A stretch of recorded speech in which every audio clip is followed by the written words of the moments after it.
লেখিকা রায়কিশোরীর দাম্পত্য। এই যে তোমার প্রেম ওগো হৃদয় হরণ, এই যে পাতায় আলো নাচে সোনায় বরণ। কে গাইছে বলো তো পিসি? কি দারুণ গানের গলা! আরে চক্রবর্তীদার মেয়ে লাবণ্য তো, বড্ড ভালো গায় মেয়েটা। কি মিষ্টি ব্যবহার, আর পড়াশোনাতেও কি ভালো জানিস। এই তো গেলবার খুব ভালোভাবে ফার্স্ট ক্লাস নিয়ে জিওগ্রাফিতে গ্র্যাজুয়েশন পাশ করলো। ও আইসি, তা মেয়েটাকে বেরোতে দেখি না কেন খুব একটা? কেন, আলাপ করতিস? ওই যে সামনের হলুদ রঙের ফ্ল্যাটটা, ওর এদিকের দোতলাটা ওদের। পাড়ার যে কোনো অনুষ্ঠানে ওর গান গত 2 বছর ধরে আমাদের কানে আরাম দেয়। নে চাটা ধর। শোন না, চাটা খেয়ে একটু গোটা গরম মশলা এনে দে তো। বুবাইটা ভারী অসভ্য, বললাম এনে দে, বলল ও যেতে পারবে না। কি যে রাজকার্য আছে ওর, ওই জানে। স্কুলে না গেলে আরও কাজ বাড়ায় ও আমার। ঠিক আছে পিসি, আমি এনে দিচ্ছি। তোমাদের এখানে সব মোটামুটি চিনি আমি। এই হলো অভি ওরফে অনিরুদ্ধ সরকার। বাড়ি আসানসোল। সামনেই ওর জয়েনিং কলকাতার এক নামী মাল্টিন্যাশনাল কোম্পানিতে। যতদিন না অফিসের কাছে ভালো 1 BHK ফ্ল্যাট পাচ্ছে, ততদিন ও ঠিক করেছে পিসির বাড়ি থেকে যাতায়াত করবে। যদিও এতে পিসি পিসেমশাই বুবাইয়ের বেশ আপত্তি। ওরা চায় অভি ওদের ওখান থেকেই অফিস করুক, ফ্ল্যাট ভাড়া নিতে হবে না।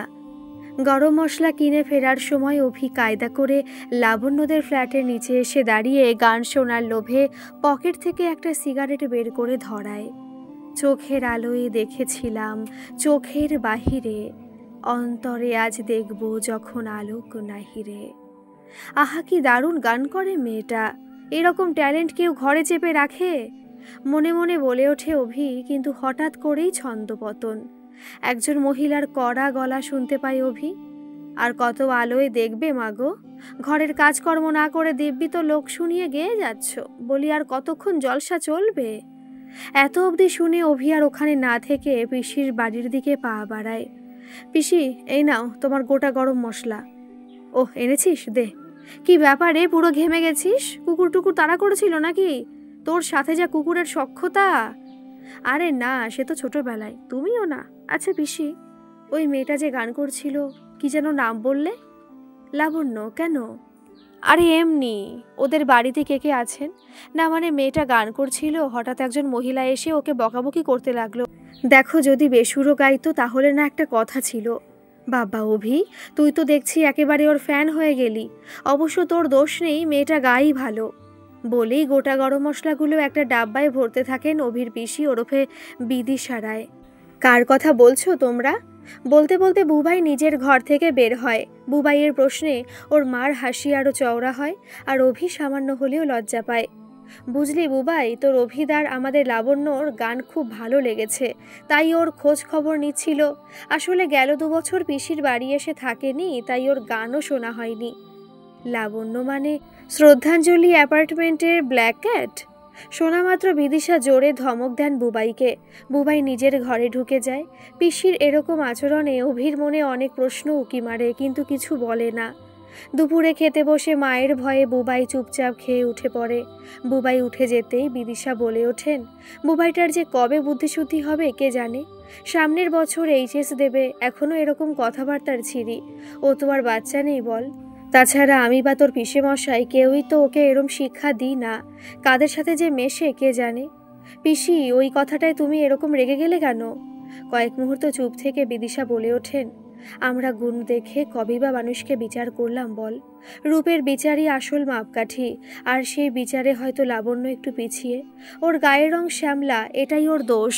শ্যামলা বলেই ওর লাবণ্য নামের জন্য পিছনে টিপ্পনি শুনতে হয় এ পাড়ায়। আজ তো আমার নিজের ছেলেকেই বলতে শুনলি। খাওয়া দাওয়া সেরে নিজের ঘরে এসে ভাবতে থাকে অভি লাবণ্যর কথা। পিসির কথাগুলো বারবার ওর কানে বাজতে থাকে। এক সময় অজান্তে ওর চোখ লেগে আসে। চোখ খুলতে দেখে চারিদিকে অন্ধকার। উঠেই আলো জ্বালে অভি। পিসির গলা শুনতে পায়, উঠে পড়েছিস? চা খাবি তো? বুবাই জাস্ট টিউশনে গেল, তুই ঘুমোচ্ছিস দেখে তোকে ডাকতে বারণ করলাম।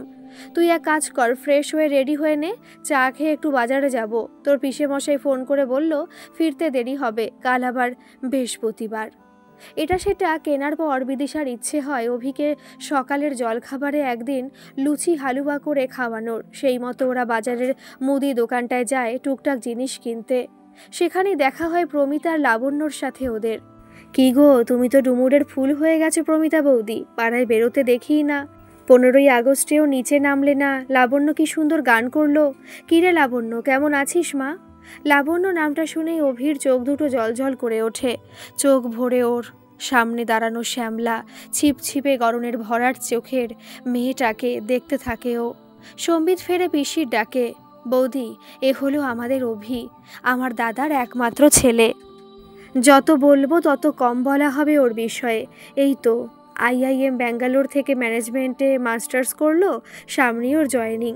প্রথমে কমাস ওরা ওকে কলকাতায় পোস্টিং দিয়েছে, পুজোর পরেই হয়তো ব্যাঙ্গালোর বা মুম্বাই পাঠিয়ে দেবে। আমরা বলছি এ কদিন আমাদের কাছে থেকে অফিস কর, কিন্তু ছেলে শুনলে তো নেক্সট মান্থেই রেন্টে শিফট করে যাবে বলছে। প্রমিতা হেসে বললেন, ভালো তো, আজকালকার দিনে এমন নীতিবোধ কজন ছেলেমেয়ের দেখা যায়। অনেক বড় হও বাবা, চলি গো বিদিশা, কিছু টুকটাক কেনাকাটা বাকি, গল্প করতে দাঁড়িয়ে গেলে দেরি হয়ে যাবে। রাতে ঘুমোতে এসে অভির লাবণ্যর চোখ দুটো মনে পড়ছিল। বুদ্ধিমান, লম্বা, ফর্সা, নজরকাড়া হাসি, সুঠাম দেহের অধিকারী অভি কলেজ লাইফ থেকে বেশ কজন মেয়ের কাছে প্রেম প্রস্তাব পেয়েছে, কিন্তু অভি লাবণ্যর চোখ দুটোর মতো গভীর চোখ কারো পায়নি, যাতে ও নিজেকে ডুবিয়ে দিতে পারে। এরকম চোখেই তো হারাতে চেয়েছে বরাবর ও নিজেকে। দেখতে দেখতে অভির জয়েনিং ডেট চলে এলো। এখন আর বাড়িতে সেরকম থাকা হয় না, তাই লাবণ্যর গানও শোনা হয় না অভির। সেদিন হঠাৎ ওলা সার্জে থাকায় অভি বাসেই ফেরার সিদ্ধান্ত নেয়। যদিও কলিগরা বলে শেয়ারে বেরিয়ে যাব অভিদা, আর একটু ওয়েট করে যাও। 44-এ আসতেই উঠে পড়ে অভি, হাসতে হাসতে কথা ছুড়ে দেয় কলিগদের দিকে, কাল দেখা হচ্ছে। কলেজ মোড় টপকাতেই বাসে থিক থেকে ভিড়। ভাগ্যিস একটা সিট পেয়ে গেছিল। টেকনো, করুণাময়ী, সিটি সেন্টার, FD, লাবণী, কোথাও লোক নামার সিন নেই, বরং উঠেই চলেছে। মিনিট 20 মাথায় উল্টোডাঙা আসতেই বাস কিছুটা হালকা হলো। অভির পাশের সিটের ভদ্রলোক নেমে যেতেই জানলার ধারটা ওর। বাইরের দিকে তাকিয়ে শার্টের ফার্স্ট বোতামটা খুলে ফু দিল বার দুয়েক। মিষ্টি সুবাস আর চুরির রিনরিন শব্দ হতেই পাশ ফিরল অভি। লাবণ্য, ওর পাশে এখন লাবণ্য বসে। আজ সকালেই ওর মনে হচ্ছিল কতদিন ও লাবণ্যর গান শোনেনি। সেই কবে এক ঝলক দেখেছিল। বার দুয়েক তাকানোর পরেও লাবণ্য যখন সেরকম ওর দিকে দেখলো না, বেশ বিরক্ত হলো অভি। অরেঞ্জ আর নেভি ব্লু রঙের চুড়িদারে সেদিনের থেকে সম্পূর্ণ আলাদা লাগছে আজ লাবণ্যকে। যারা ওর এই দুটো উজ্জ্বল চোখের গভীরতা মাপতে পারে না তারা অন্ধ, সৌন্দর্যের মানেই তারা জানে না। বলতে থাকে মনে মনে অভি। আন্ডারপাসটা ক্রস করতেই অভির আর তর সইল না, জিজ্ঞেস করেই বসলো লাবণ্যকে, চিনতে পারছেন? কানের পাশে চুলটা সরিয়ে লাবণ্য তাকালো অভির দিকে। ওর তাকানো দেখে অভি ভাবলো লাবণ্য হয়তো ওকে চিনতেই পারেনি। লাবণ্য ঠোঁটের কোণে হাসি দেখে অভি আটকে রাখা দমটা ফেলে বলল, আরে সেদিন বাজারে দেখা হলো, আপনি আর কাকিমা ছিলেন, পিসির সাথে আপনার মার কথা হলো। আপনি বাসে যাতায়াত করেন বুঝি? না, খুব একটা না, ক্যাবেই যাই, তবে একান্তই ক্যাব না পেলে বাসে। তা আপনিও বুঝি অফিস ফেরত? না না, আমি চাকরি করি না, লাবণীতে দুটো টিউশন করি গানের।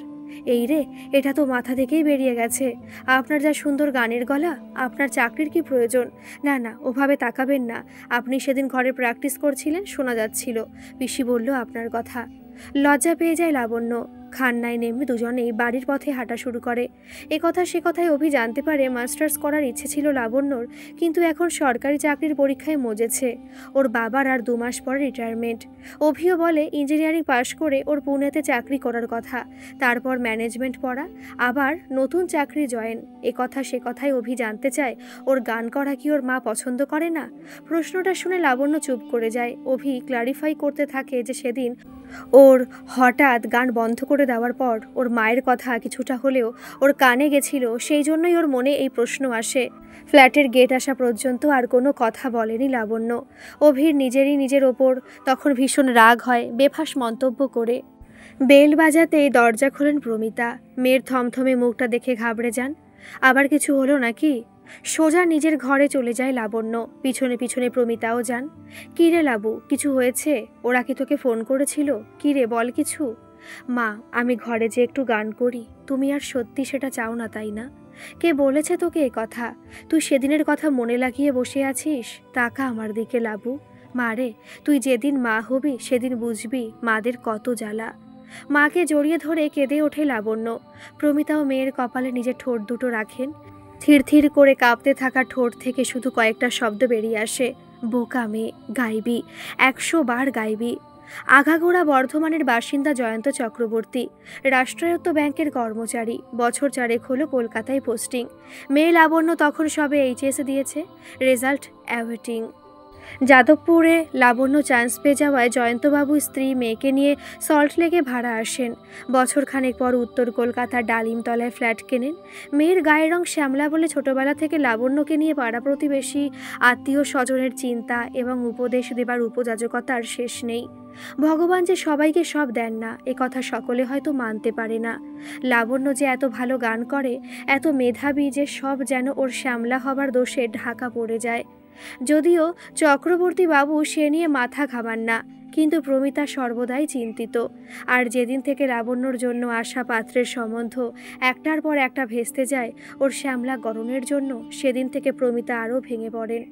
আত্মীয় স্বজন, পাড়া প্রতিবেশীদের কথাই ওর সত্যি মনে হতে থাকে। মেয়েকে মাথা গরম হয়ে গেলে যা নয় তাই বলে দেন। এ বিষয়ে অবশ্য জয়ন্তবাবু মোটেও বিচলিত নন। স্ত্রীর আচরণের প্রভাব যে তার 22 বছরের লাবণ্যর ওপর পড়ছে তা বুঝতে পেরে তিনি মেয়েকে চাকরির পরীক্ষায় বসতে পরামর্শ দেন। মার কথা ছাড়তো লাবু, চাকরির পরীক্ষাগুলো দে, দেখবি ঠিক একটা লেগে যাবে। জীবনে নিজের পায়ে দাঁড়ানোর আনন্দ আর কিছুতে নেই। কয়েকদিন আগে জয়ন্তবাবুর নকাকিমা লাবণ্যর জন্য একটা সম্বন্ধ আনেন। ব্যবসায়ী পাত্র, দেখতে শুনতে যেমনই হোক, পড়াশোনায় মাধ্যমিকটাও টপকানো হয়নি তার। জয়ন্তবাবু বাড়ি ছিলেন না, ফলে স্ত্রী আর মেয়ের সরলতার সুযোগ নিয়ে তারা মেয়েকে পছন্দ জানিয়ে দেনা পাওনার আভাস দিয়ে যায়। জয়ন্তবাবু ফিরেই এই সম্বন্ধে আপত্তি জানাতে সেই সুপাত্র আর তার মা মাঝে মাঝে লাবণ্যর মোবাইলে ফোন করে জয়ন্তবাবুকে রাজি করতে আর্জি জানায়। এতে যে নকাকিমার হাত তা বুঝতে বাকি নেই কারোরই। জয়ন্তবাবু কড়া ভাষায় কাকিমাকে ফোনে জানিয়ে দেন তাদের লাবুর জন্য এত কষ্ট যেন না করে। ফোন ছাড়ার আগে নকাকিমা বললেন, এই জন্য কারো ভালো করতে নেই, ওই তো গায়ের রং মেয়ের, এর চেয়ে ভালো পাত্র জুটিয়ে দেখা দেখি খোকন। যদিও প্রমিতা আজকাল মেয়ের রূপচর্চায় মধু, পেঁপে, গোলাপ জল, মুলতানি মাটি কিছুই বাকি রাখছেন না। ওনাকে যে বোঝানো দায় হয়ে পড়েছে লাবণ্য মাত্র 22। রোদে বেড়ানো, রাতে জেগে পড়াশোনা সবেতেই নিষেধাজ্ঞা জারি লাবণ্যর। সামনের হপ্তায় আরেক পাত্রপক্ষের দেখতে আসার কথা লাবণ্যকে। ওদিকে সেদিনের পর থেকে অভির লাবণ্যর কথা মনে পড়লেই মনটা খচখচ করে ওঠে। কেন যে ওকে ওই কথাটা বলতে গেছিল। তারপর থেকে প্রায়ই অফিস থেকে ফেরার পথে ওই বাসটা ধরে অভি। যদি একবার লাবণ্যর দেখা মেলে। লাবণী আসতেই মনটা ছটফট করে ওঠে ওর। ভিড়ের মধ্যে যত দূর চোখ যায় তত দূর হাতড়ে উকি দেয় যে লাবণ্য উঠল কিনা। উল্টো ডাঙাতে বাসের ভিড় হালকা হতেই চারিদিকে চোখ বোলায় অভি। আজও তাই। লেডিস সিটের 3 নম্বর সারিতে জানলার দিকে লাবণ্যকে বসতে দেখে অভির ঠোঁট ওর অজান্তেই দন্ত বিকাশ ঘটিয়ে দেয়। খান্না আসার আগে অভি বাসের পাদানিতে গিয়ে দাঁড়ায়। এমন ভাব করে যেন লাবণ্যকে দেখেইনি। বাস থেকে নামা মাত্র লাবণ্যর দিকে প্রশ্ন ছুড়ে দেয় অভি, আরে আপনি? আজ টিউশন ছিল বুঝি? হ্যাঁ, আপনি আজও ক্যাব পাননি? পেয়েছিলাম, কিন্তু এটুকু আসতে 300 চাইছিল, তাই বাসেই চলে এলাম।